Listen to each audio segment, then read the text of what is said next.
A lot of echinacea out here, prairie coneflowers. They were blooming a couple weeks ago. Now they're going to seed. There's a ridge over there that's basically, you can see it, a scoria ridge that would be kind of interesting to. You have to hike around, and then there's a point of land you can hike out on. That would be kind of cool to go check that out. So another day. So, because by the time we get back, it'll be time to drive home. So anyway, you can see it's hard to follow the trail here, but it's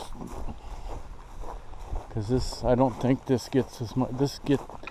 If you go south of here onto the Long X Trail and the Maah Daah Hey, there's just so much traffic on that it's so see, there's a road down there, so you could follow the road. It's not like anybody's gonna get lost out here, as long as you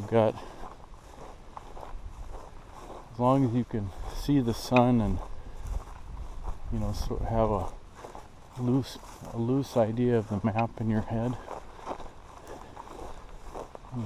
how the river runs. There's no such thing as getting lost on a prairie. You can see over there is where we need to go. That way over there, you can see that little red spot of scoria, and there's some oil tanks there. That's where the car is parked, so we're headed that way. So I'm gonna follow the road down, and then but we could cut across. That's what I did last time. So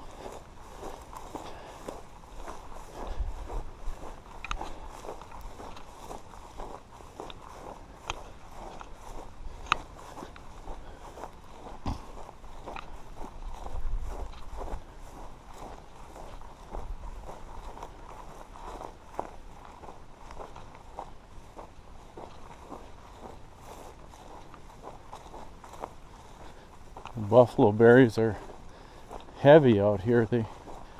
Further south, I didn't see as many buffalo berries as I saw here. There's quite a lot here, and of course the poison ivy.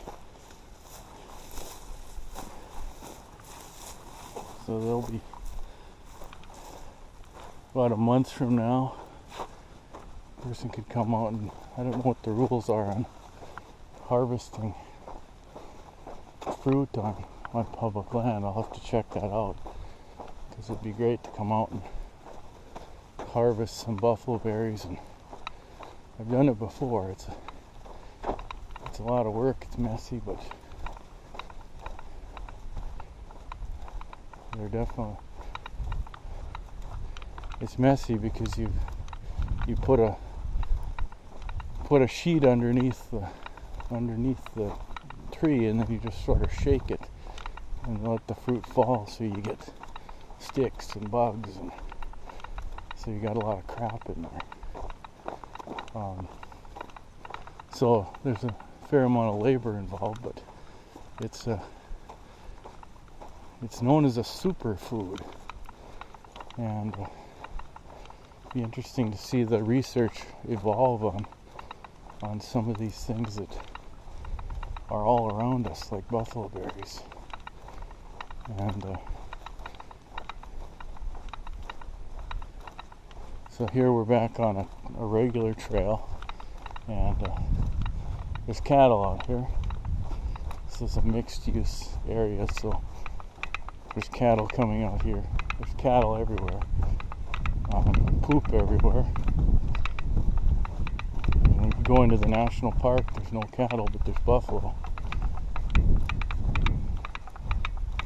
And there's no roads like this, but there's plenty of traffic on the main road. People coming in and out of the park all day long. So So I guess it's a trade-off.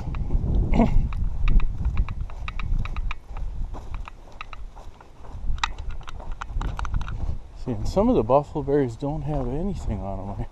I don't know enough about buffalo berry sex, as it were. I mean, if there are male and female plants, that some produce fruit and some don't. It's something I need to research a little bit more. So anyway, here we're on the edge of the cliff, and so now we'll move from pretty wide open prairie to down into the forest that runs down to the bottom. See, there's these little paw posts all the way along the way, and really those are invaluable for keeping on the trail.